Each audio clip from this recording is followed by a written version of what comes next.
अस्सलाम वालेकुम नाज़रीन, आज का सच के साथ मैं हूं नदीम हुसैन। पाकिस्तान में महंगाई का एक गलगला है और यकीनन अशिया की महंगाई अपनी जगह पर उसकी बहुत सी वजूहात होती हैं, जिसके अंदर सबसे बड़ी वजह ये होती है कि आपके रुपए की कदर क्या है, और उसके साथ साथ ये भी देखना होता है कि पेट्रोलियम मसनूआत की कीमतें जो हैं वो क्या हैं, क्योंकि ट्रांसपोर्टेशन का अमल और दरामदात के अंदर आपके रुपये की बेकदरी जो है उसका बड़ा एक अहम अंसर जो है वो शामिल होता है।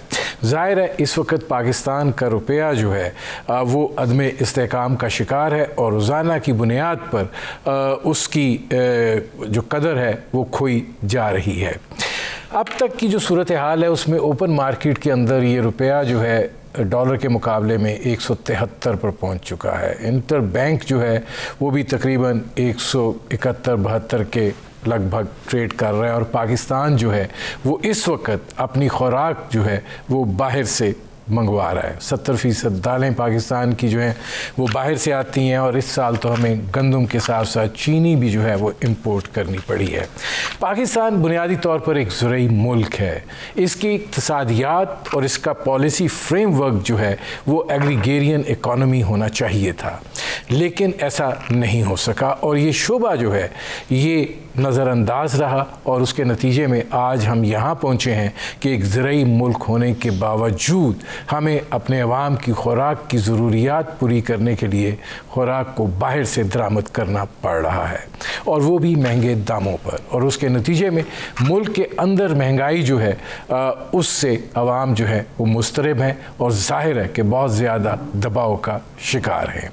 ये सिलसिला जो है ये इसका किस हद तक आप इसको सस्टेन कर सकते हैं, कितना आप बर्दाश्त कर सकते हैं, ज़ाहिर है इसके लिए हिकमत अमली वज़ा करनी होगी। ज़ाहिर है इसके लिए तब्दीली का अंसर जो है उसको लाना होगा, और वो रास्ते और वो पॉलिसी फ्रेमवर्क बनाना होगा जिसकी बुनियाद के ऊपर आप जो है ज़राअत की तरफ वापस लौट सकें, अपनी पैदावार को बढ़ा सकें, और बाहर की दरामद जो है उसके ऊपर इस बोझ को जो है वो कम किया जा सके।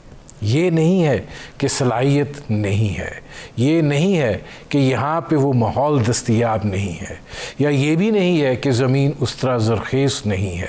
सब चीज़ें जो हैं अपनी जगह के ऊपर मौजूद हैं। अगर किसी चीज़ की कमी है तो फिर बुनियादी तौर पर बात आ जाती है कि तवज्जो की, पॉलिसी साजी की, और इस शोबे को आप कितनी अहमियत देते हैं। और ज़ाहिर है कि इसको अहमियत ना देने का नतीजा जो है वो आज निकल रहा है। और इस वक्त जब इन्फ्लेशन की हम बात करते हैं तो उसके अंदर फूड सिक्योरिटी जो है वो सबसे अहम और अहमियत का हामिल अंसर बनकर उभर रहा है। ये वो सूरत हाल है जिस पर करेंगे बात। आपका अपने मेहमान से तारुफ़ करवाते हैं। मेरे आज के मेहमान कौमी ग़िज़ाई तहफ़्फ़ुज़ के वफ़ाकी वज़ीर सैयद फ़खर इमाम। फ़खर इमाम सर, पहले तो ये फरमाइएगा कि ये गंदम की किल्लत जो है मतलब ये क्यों, आटा उसके नतीजे में महंगा, और ये भी ज़रा फरमा दें कि मतलब आज से 3 साल पहले जो है वो 35 रुपये किलो आटा था, अब 75 रुपये किलो क्यों है? मतलब उस वक़्त क्या कोई सब्सिडी का बीच में फैक्टर था, क्या वजूहात क्या थी कि जिसकी बिना के ऊपर उस वक़्त आपको आटा इस रेट पर दस्तियाब था, आज आपको आटा इस रेट पर दस्तियाब है?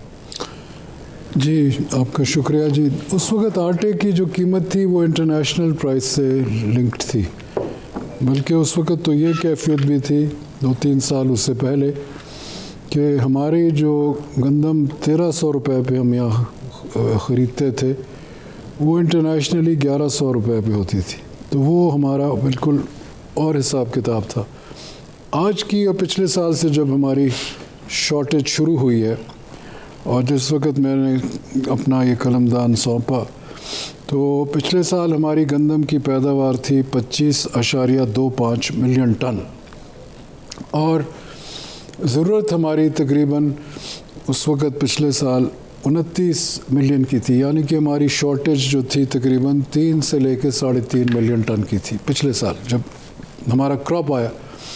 और हमने आते ही फिर ये फ़ैसला किया गया कि हमें दरामद करनी चाहिए, पर उसके बावजूद यहाँ उस तरीके से कमी नहीं हुई। पर एक और चीज़ हुई कि जब हमारी गंदम जो हुकूमत ने 2019 में जो पिछला क्रॉप था 2020 का, उसकी उस वक्त जो कीमत मुकर्रर की थी वो 1400 रुपये 40 kg, और वही काश्तकार को मिली। उसके चंद हफ्ते ही बाद, चंद दिनों के बाद एकदम, क्योंकि इंटरनेशनल प्राइस बहुत बढ़ गई थी, और वो फिर यहाँ से, जैसे आपको पता है कुछ हमारे लोग होते हैं वो होर्डिंग भी करते हैं और इसके जाके और स्टोर्स में छुपा लेते हैं। फिर ये भी ख़तरा था क्योंकि काबुल में उस वक़्त जब यहाँ 1400 पे बेच रहे थे तो 2000 से 2200 तक।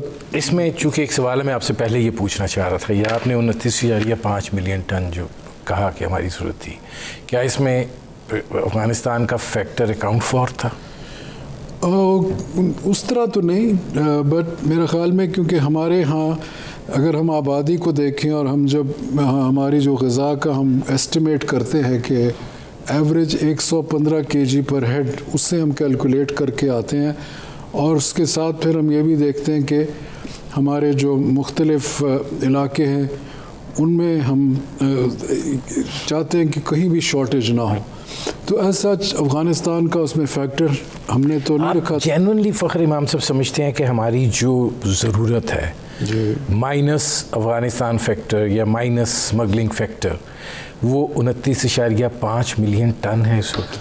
नहीं, इस वक्त तो हमारा देखें ना जी, तकरीबन वो पिछले साल की मैं बात कर रहा हूँ, जो हमने इस दफ़ा अपना लगाया है रेशो, वो तकरीबन 30.2 मिलियन टन का है, जो हमारी ज़रूरत टोटली होगी अगले फसल आने तक। और इस दफ़ा हमारी पैदावार में 22 लाख टन इजाफा हुआ है, रिकॉर्ड इजाफा हुआ है इस साल। हालांकि कोविड भी था, उससे पहले लोकस्ट भी आया, उसके बावजूद इसमें गवर्नमेंट की पॉलिसी का भी है। सूबाई हुकूमतों ने भी रिकॉर्ड प्रोडक्शन हुई पंजाब की 20.9 मिलियन टन, और फिर पाकिस्तान की रिकॉर्ड प्रोडक्शन हुई 27.5 मिलियन टन। और फिर हमारी अवेलेबिलिटी में पिछले साल भी कमी नहीं थी क्योंकि हमने वक्त पे इंपोर्ट कर ली थी। लोगों का ख्याल था कि जनवरी फरवरी में गंदम पड़ी रही और वो चलती भी रही साथ साथ, और उसका सबूत यह है कि जब नया क्रॉप आया तो 6 से 7 लाख टन हमारे पास स्टोरेज स्टॉक था उस वक़्त भी। लेकिन फ़ख्र इमाम से मेरे पास चूँकि टाइम थोड़ा है, उस वक्त भी करा मची हुई थी, मर गए, लुट गए, बर्बाद हो गए, गंदम नहीं। उसका फ़र्क ये था ना कि 1400 पे ख़रीदी काश्तकार से और 1800-1900 पर बेची। पिछले साल तो प्रॉफिटेयरिंग मेरे ख्याल में जो हमारे फ्लावर मिल के लोग थे, और रिलीज़ पर हुकूमत ने की, बहुत जल्दी की। 7 जुलाई को हुकूमत पंजाब ने 1475 पे उस वक़्त गंदम की रिलीज़ की, जो कि हमेशा ये अब अक्टूबर में करते हैं, अब आके उन्होंने की है कोई 8-10 दिन पहले। मुझे एक ब्रेक लेना पड़ रहा है। नाज़रीन, कौमी ग़िज़ाई तहफ़्फ़ुज़ के वफाकी वज़ीर सैयद फ़ख्र इमाम से हमारी गुफ्तगू जारी है। वक्त को एक मुख्तसर से कमर्शियल ब्रेक का, मिलते हैं इस वक्फे के बाद।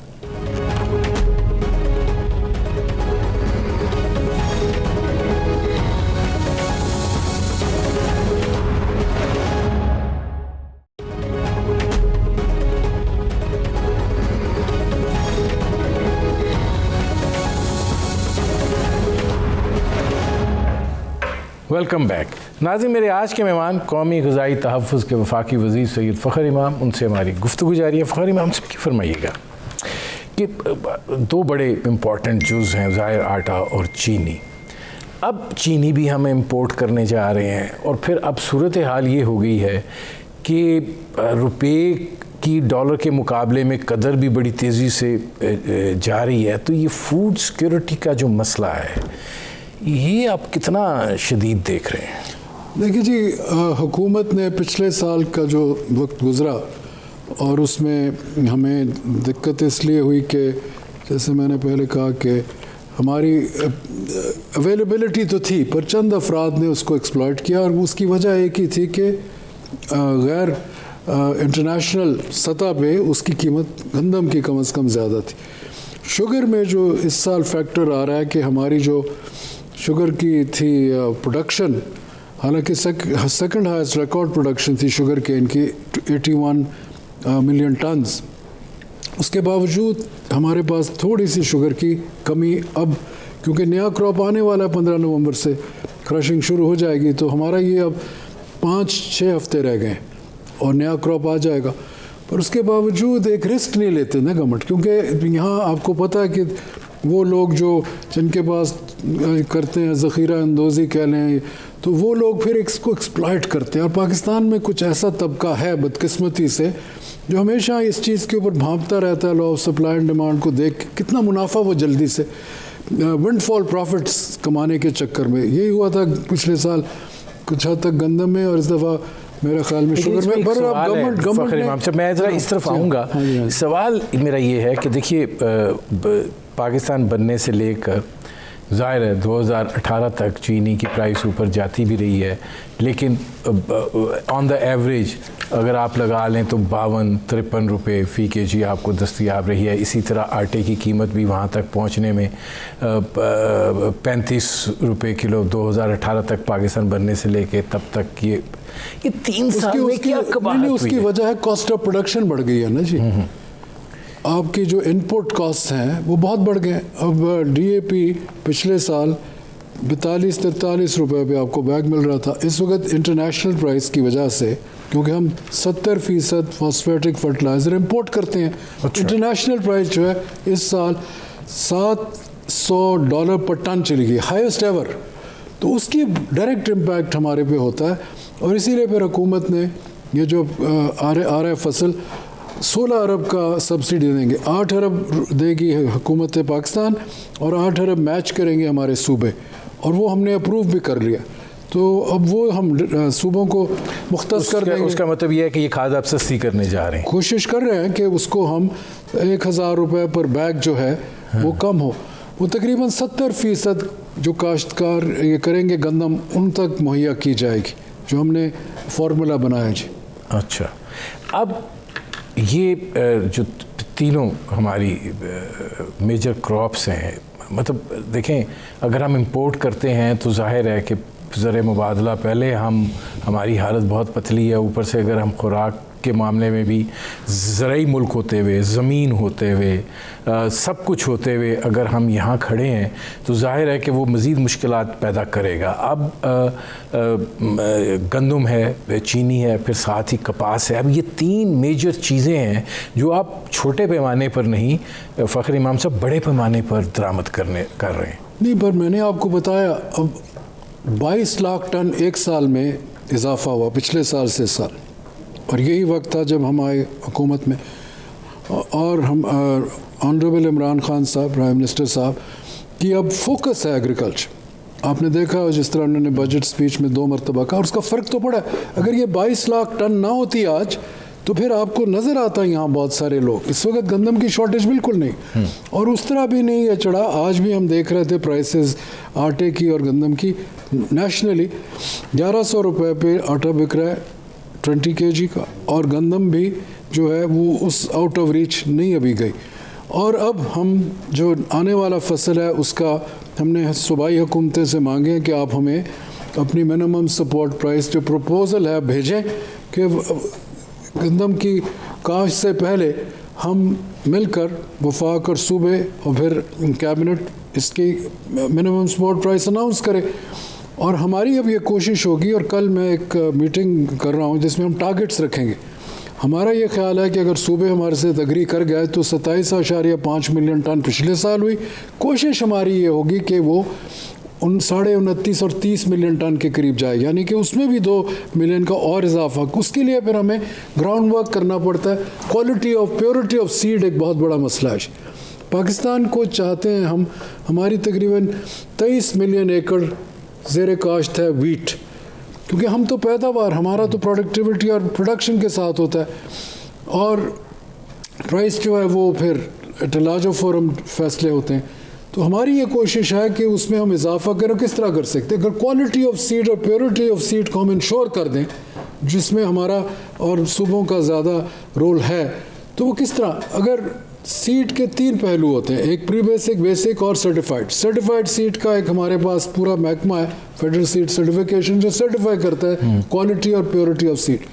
पिछले साल 11 लाख टन की हमारी रिक्वायरमेंट है कंट्री की, 5,30,000 टन उन्होंने सर्टिफाई किया कि ये क्वालिटी सीड है। फिर उसकी हमने ट्रैक और ट्रेसेबिलिटी का कहा कि पहली दफ़ा करो। यानी कि होल सेलर और उससे फिर जो नीचे दुकानदार है, और दुकानदार से हमने कहा बताओ किस काश्तकार को कौन सा सीड गया, ये पहली दफ़ा तारीख में हो। उसको हमने फिर कॉटन में भी कुछ हद तक किया, और यहाँ दोबारा करें। ट्रैक और ट्रेस पहले कभी नहीं हुआ, इससे क्वालिटी भी मेंटेन होगी, प्योरिटी भी मेंटेन होगी, और यील्ड में इजाफा होगा। ये इस तरफ हम आ रहे हैं जो कि पहले कभी नहीं होता, बल्कि मैंने उनको कहा था कि करो, वो कहते जी कभी पूछा नहीं। मैंने कहा नहीं, हम we are going to change. ये पैराडाइम शिफ्ट हम इसको कह सकते हैं कि बिल्कुल हम एक उस तरफ जा रहे हैं जैसे कि डेवलप्ड कंट्रीज़ में ये हर वक्त होता है, कोई नई बात नहीं है, पर हमारे यहाँ ये नहीं हुआ। और अब इसमें फ़खर इमाम से ये फरमाइएगा कि फूड इन्फ्लेशन जो है उसकी बात की जाती है कि वो बड़ा है, और जाहिर है कि उसके बेसिक इंग्रेडिएंट्स जो हैं वो यही हैं। अब दो तरफा चीज़ है, आप चूँकि इकॉनमी पर भी बड़ी गहरी नज़र रखते हैं, एक तरफ रुपया गिर रहा है और दूसरी तरफ हमें पैदावार के मसाइल अपनी जगह के ऊपर मौजूद हैं, कोशिश हो रही है, मज़ीद क्या होगी उस पर भी बात करेंगे, लेकिन ज़ाहिर है कि हमारी ये मसला हमारे लिए पैदा हो रहा है। ये जो दो तरफा दबाव है, इसके आप क्या नताइज देखते हैं फूड सिक्योरिटी के ऊपर? देखिए जी, जहाँ तक फूड सिक्योरिटी का मेजर बिल है ना इंपोर्ट का, वो है एडिबल ऑयल, खुर्दनी तेल, और वो लगातार 35 साल से आ रहा है, और वो $3 अरब हो गए, क्योंकि इंटरनेशनल प्राइस से लिंकेज है। पाम ऑयल है बुनियादी तौर पे, वो हम लेते हैं इंडोनेशिया मलेशिया से, उसका फैक्टर की हम बात ही नहीं करते। और ये पहली मर्तबा है हमारी हुकूमत ने, और मैंने ये फैक्ट किया कि मिसाल के तौर हमारी सोयाबीन एक है जो हमें दे सकती है, उसको हमने घुमाते रहे अपने रिसर्च इंस्टीट्यूट्स के अंदर, कभी नहीं हम काश्तकार की तरफ। ये पहली मरतबा हमने 3000 एकड़ का, मैंने खुद का बुला के पूछा उनसे, उनका जी 160 टन पड़ी है। मैंने कहा इसको क्यों नहीं आप देते, फील्ड में क्यों नहीं देते? वो जी देने के लिए तैयार है। पहली दफ़ा गया, अब उसका रिज़ल्ट आने वाला है, और ये आगाज़ होगा, क्योंकि ये एक सब्सटीट्यूट करेगी वो जो हमारा $3 अरब है। इसी तरह आप स्टार्ट करते हैं ना, और अगर वो कामयाब हम हो जाते हैं उसमें, तो फिर अगले साल उसको हम मल्टीप्लायर करके आगे लेकर जाएंगे। तो उस तरफ हमारी सोच जा रही है। फिर कॉटन की आपने बात की, कॉटन के 4-5 मुख्तलिफ पहलू हैं। एक तो उसका लेंट होती है, एक उसका जो सीड है उससे आप क्रश करके एडिबल ऑयल, और हमारा जो लोकल एडिबल ऑयल होता था ज़्यादा वो कॉटन सीड से आता था। कॉटन सीड ऑयल क्रश करके आप तेल निकालते थे, खुर्दनी तेल का लिए इस्तेमाल, और फिर जो उसका सीड केक बचता था उसको आप अपने ये कैटल को देते थे, उसमें काफ़ी प्रोटीन ज़्यादा होती है। फिर चौथी जगह आपका वो जो था स्टॉक्स, वो जो लकड़ी निकलती है उसको हम कहते हैं, जहाँ से वो आप निकालते हैं जब उसको कपास को हार्वेस्ट कर लेते हैं, तो वो फिर ईंधन का काम देती थी हमारे पूरे इलाकों में। और नंबर 5 पे आपकी ख़वातीन पिकिंग करती थी, और उनको अरबों रुपए ये कमाई होती थी। ये चीज़ें सब डाउन चली गई। पिछले साल से हमने कोशिश की, जब मैं बना वज़ीर, तो मेरा पहला जो मैंने कोशिश की थी कि मिनिमम सपोर्ट प्राइस कपास को थोड़ा सा निगलेक्ट किया गया। आज से नहीं, मैं समझता हूँ पिछले कई सालों से। और हमारी अब कोशिश, हम तो वे फॉरवर्ड निकालना ना, इस साल फिर हुकूमत ने पहली मरतबा 5000 रुपये पर 40 kg की मिनिमम सपोर्ट प्राइस कपास की बनाई है। पर क्योंकि इंटरनेशनल प्राइस वर्ल्ड रिकॉर्ड टूट गया, कल $1.08 पर पाउंड गया हुआ था लेंट, अब उस हिसाब से इस वक्त 5500 से तकरीबन 5900 तक फुट्टी बिक रही है पाकिस्तान के अंदर। और अगर उसको हम जो इंटरनेशनल प्राइस को हम ले, वो 7100 बनता है। तो काश्तकार को वो पूरे पैसे भी नहीं दे रहा है। जो आपके ये जनर और स्पिनर हैं, वो भी हमें देखना चाहिए। और हम ये समझते हैं कि इस वक्त, पिछले साल इस वक्त तक तकरीबन 27। मेरा इस पर एक सवाल है, मुझे ब्रेक लेना पड़ रहा है, इस पर वापस आते हैं। नाज़रीन, कौमी ग़िज़ाई तहफ़्फ़ुज़ के वफ़ाक़ी वज़ीर सैयद फ़खर इमाम मेरे आज के मेहमान, उनसे गुफ्तगू जारी है। मिलते हैं इस मुख्तसर से कमर्शियल ब्रेक के बाद।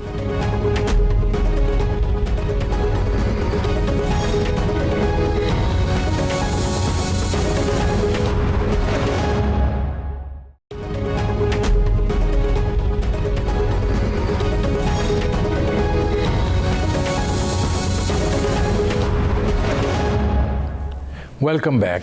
नाज़रीन, मेरे आज के मेहमान कौमी ग़िज़ाई तहफ़्फ़ुज़ के वफ़ाक़ी वज़ीर सैयद फ़खर इमाम, उनसे हमारी गुफ्तगू जारी है। फ़खर इमाम साहब, ब्रेक पर जाने से पहले आप बैनुल-अक़वामी कीमतों और पाकिस्तान के साथ मुआसरा कर रहे थे। अब मेरा फिर आपसे एक सवाल है, और सवाल ये है कि दुनिया के अंदर जब कोई चीज़ की कीमत ज़्यादा होती है तो उनकी करेंसी की क़ुव्वत ख़रीद इतनी ताकतवर होती है कि वो उनको महसूस नहीं होती है।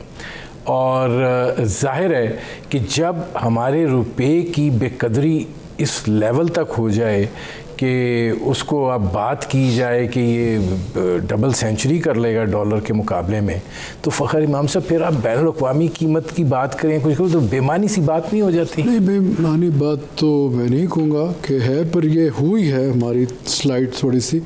पर हम जैसे भी हमारी इकानमी में, और मैं समझता हूँ जैसे पिछले साल 3.9% उसमें इजाफा तो हुआ, हमारी मैन्युफैक्चरिंग में भी इजाफा हुआ, इंडस्ट्रियल ग्रोथ में भी हुआ, एम्प्लॉयमेंट अपॉर्चुनिटीज़, कोविड भी थे ना, बहुत से लोग माइनस में चले गए थे। हमें अल्लाह ताला की मेहरबानी है कि हम पॉजिटिव रहे, और इस दफ़ा तो हमारा टारगेट जो है 4.7 या 4.8% का है इकानमी ग्रोथ का। पर हमें ये भी देखना चाहिए ना जी कि हमें जो हमारे ऊपर वो आ रहे हैं डेट, और वो चलता ही जा रहा है आगे आगे, तो वो जिसको गर्दिशी कर्ज़ हम कहते हैं, सेक्युलर डेट, और वो उसकी आगाज़ आज से 15-20 साल पहले हुआ था, फिर क्यूमुलेट होता रहा। अब बदकिस्मती ये है कि जब हमारे इलेक्शन करीब आते हैं तो उस वक़्त जो हमारे एक नॉर्मेटिव तरीका होता है ऑफ प्रूडेंट फिस्कल मैनेजमेंट, वो कई मरतबा फिर हम उसको नज़रअंदाज कर देते हैं, क्योंकि जब आप फिस्कल मैनेजमेंट करते हैं तो उसमें तकलीफ़ तो होती है, और ख़ासतर हमारे लोअर इनकम ग्रुप्स को। और पाकिस्तान में आप जानते हैं कि वज़ीर आज़म साहब को जो ये हर वक्त सोचते हैं, देखिए ना, जितना एहसास प्रोग्राम दिया गया पिछले साल 176 अरब रुपए का था, और ऑन द ग्राउंड गया, मेरा ख़्याल में 98-97% जितना भी आप कह सकते हैं सही लोगों को गया, क्योंकि उसकी कोई उसमें पॉलिटिकल नहीं था। It was all done on merit, और सिंध को अपने आबादी के लिहाज से बहुत ज़्यादा दिया गया, तो उसमें आप कह सकते हैं कि it was done in a fair transparent way. पर उसके साथ साथ जो बात देखने वाली है कि इस दफ़ा उसको ज़्यादा उसमें काफ़ी इजाफा किया गया न्यू बजट में, और उसके साथ ये जो अब ये आ रहा है कामयाब जवान प्रोग्राम, उसके तहत जो लोअर तबका है उसको विदाउट कोलैटरल पहली दफ़ा होगा पाकिस्तान की तारीख में पैसे दिए जाएँ। काश्तकार को भी दिए जाएंगे, हर क्रॉप के लिए 1.25 लाख रुपया। ये ज़रूरी नहीं है कि आपके पास वो पासबुक हो, एक मैकेनिज़्म बनाया जाएगा। फिर आहिस्ता आहिस्ता ये किसान कार्ड, अभी तो बहुत कम है क्योंकि हमारे तकरीबन 84 लाख के करीब फार्मर्स हैं थ्रू आउट पाकिस्तान। अभी तक पंजाब ने शायद 3.5-4 लाख का किसान कार्ड बना, उसमें वक्त लगता है। फिर वो एक किस्म का जो मिडल मैन का रोल होता है आड़ती का, ख़ास तौर पर बड़ा होल्ड होता है। कोशिश ये की जा रही है, और ये फिर जो हमारे लोअर तबका है कि किसी तरह इनको फैसिलिटीज़ दी जाए, और वो जो कहते हैं ना कि एलीट कैप्चर, सिर्फ पाकिस्तान में एलीट कैप्चर नहीं, जहाँ भी फ्री मार्केट इकॉनमी है वहाँ एलीट कैप्चर है कि बहुत से ऐसे लोग हैं खरबों रुपए के मालिक हैं, और फिर आपके पास ये लोअर इनकम ग्रुप्स ऐसे जिनको शायद 2 दफ़ा मील भी ना पूरी मिलती हो। पर पाकिस्तान मेरे ख़्याल में थोड़ा सा मुख्तलिफ है, क्योंकि हमारे जो 60 से 63% लोग देही इलाकों में रहते हैं ना, मैं देहात में बहुत घूमता हूँ, और शायद ही मैंने कोई ऐसे लोग देखे हों, गरीब ज़रूर होंगे, कि जिनको 2 दफ़ा दिन में कुदरत की मेहरबानी से। अब इसमें एक सवाल है, ये ज़रा ब्रॉडर स्पेक्ट्रम के ऊपर भी आ जाता है, और सवाल ये है कि आप कह रहे हैं कि इकॉनमी जो है वो ग्रोथ की तरफ आप ले जा रहे हैं। अब सिचुएशन ये है कि जिस तरीके से आपके रुपए की कदर कम हो रही है, ज़ाहिर है कि चीज़ों की महंगाई होगी। जब इन्फ्लेशन बढ़ती है तो फिर आप कहते हैं अच्छा जी, गवर्नर स्टेट बैंक साहब का ये फ़िलासफ़ी है कि आप इंटरेस्ट रेट बढ़ा दो, 7.25 कर दिया है, अगर यही सूरत हाल रहती है मज़ीद बढ़ता है तो जब इंटरेस्ट रेट बढ़ाते हैं तो वो तो एंटी ग्रोथ है। फिर आप IMF के साथ भी इस वक्त नेगोशिएशंस कर रहे हैं, अगर वहाँ पे भी आपको अंगूठा रखा जाता है और आपको बिजली की कीमत बढ़ानी पड़ती है, गैस की कीमत बढ़ानी पड़ती है, तो फ़खर इमाम साहब अगर यही सूरत हाल है तो फिर आप कैसे ये कहेंगे कि आप चीज़ों को ये जो आपने बातें की, देखें ना जी, एक इंटरनेशनल फाइनेंशियल आर्किटेक्चर है दुनिया में है। International financial architecture Bretton Woods conference में रखा गया था 1948-49 में। उसके तहत आपके ये इंटरनेशनल मॉनेटरी फंड IMF जिसका आपने जिक्र किया, वर्ल्ड बैंक का आपने जिक्र किया, और ऐसे उसके बाद एशियन डेवलपमेंट बैंक भी बन गया 30 साल बाद, और भी ऐसे इदारे हैं जो कि फ़ंड करते हैं इकॉनमीज़ को, और ख़ास तौर डेवलपिंग लफ्ज़ इस्तेमाल कर लें या कोई और जिन्होंने अभी वो मिडिल इनकम कंट्रीज़ नहीं बनी दुनिया में, और फिर वो आते हैं जब भी आपके लिए मुश्किलात हों। अब यूरोपियन यूनियन में ग्रीस एक मुल्क ऐसा है जिसकी आबादी शायद 10 मिलियन होगी, उस जैसे मुल्क को भी साथ IMF जैसे लोग जाते हैं, क्योंकि जब भी दिक्कत होती है उसका मकसद, उनका जो पूरा फ्रेमवर्क है वो इसीलिए है कि जब कोई दिक्कत में होते हैं तो उनके साथ वो इंटरेक्ट करते हैं। मेरा ये ख़्याल है कि हमारी हुकूमत और हमारे फाइनेंस मिनिस्टर स्पेशली इसके नेगोशिएशंस के लिए बहुत जल्दी जाएंगे, जहाँ तक मेरी इत्तला है। और मैं ये समझता हूँ कि उन नेगोशिएशंस में जिन चीज़ की आपने निशानदेही की वही बातें वही होंगी।